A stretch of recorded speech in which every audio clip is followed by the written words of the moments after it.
Introduction ya Sheikh Tamusuza munnange ebadde y'amaanyi nnyo nengedde abayimbi ab'enjawulo nga bazze munnange ate okuyimba ku mukolo. Nkugambye kubaddeko ko munnange ate abakungu ab'enjawulo ku mukolo guno, era nga mwana mulenzi munnange ate Dr. Jose Chameleone era nno nga yabadde munnange ate omuyimbi omukulu wali muganda wange gwe alaba Jaminat Yugi, naye nga Chameleone alaze munnange ate interest awo ng'ali mu kuyingira.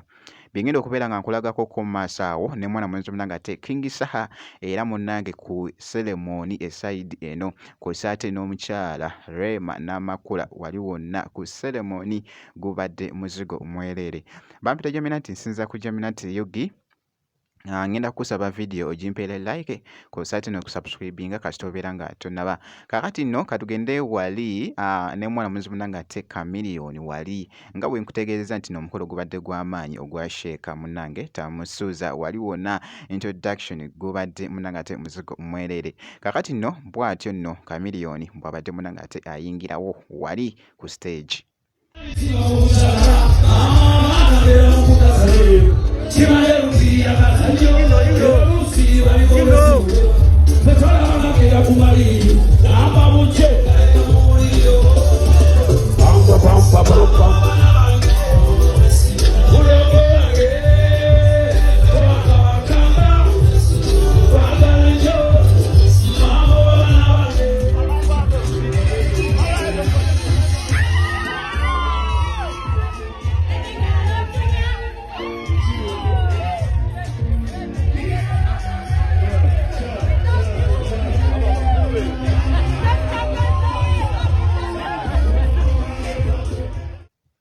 Naye nga wali ate ye mwana mulenzi munnange ate King Saha yabadde wali munnange ate kaliisizo wali. Nkugambye yasanyusizza nnyo munnange ate abagole. Omanyi baasabye ayimbe munnange ate akamwanyi. Abagole baasabye King Saha nti nno munnange tuyimbiremu akamwanyi awo, n'asooka n'akoolobya awo n'akuba freestyle muganda wange. Gubadde muzigo mwereere era nga boogezako okulaba akatambi ako. Enfuufu ye nakawuka yangenda maaso yinza ogamba nywenjayi. Enfuufu ye nakawuka o maama oluguudo ne tulusaba ne lutuwa ne lugenda mu myake oluguudo o maama kati nsaba masiibule nzire nakawuka eyo walayi gye nsula nsaba masiibule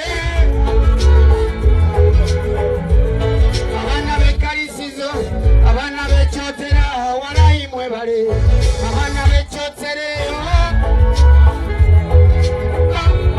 abaana b'ekyotera mbasaba kimu walayi mwe mubeere bagezi abaana b'ekyotera mwe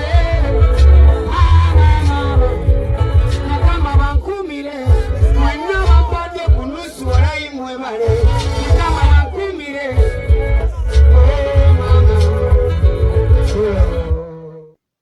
Ye mwana mulenzi nno munnange ate omuyimbi King Saha, naye ng'ate wali Rema Namakula naye yabadde munnange ate ku ceremony emu wali mu kibuga Kampala eside eyo wali nasooka n'abawa awo interest awo ng'ali mu kuyingira ate gaabadde maanyi. Wabula nga Rema Namakula yabadde ayambadde gomesi wali wonna nga yeesibye munnange wali ekitambala nga kimufiitinze bulungi nnyo kw'ossa ate ne make-up eyamukubye munnange yabadde amanyi kyakola. Mwana muwala munnange ate Rema Namakula n'asooka n'abakuba ezimu ku nnyimba ze wali ezookya muganda wange gwe alaba Jaminat Yugi era nga boogezaawo okulaba akatambi ako.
ye nakyala nno munnange ate Rema Namakula era nga bwenti bwenkoze omuceekingako. By the way oluyimba lwe lukyagenda mu maaso munnange ate okutambula.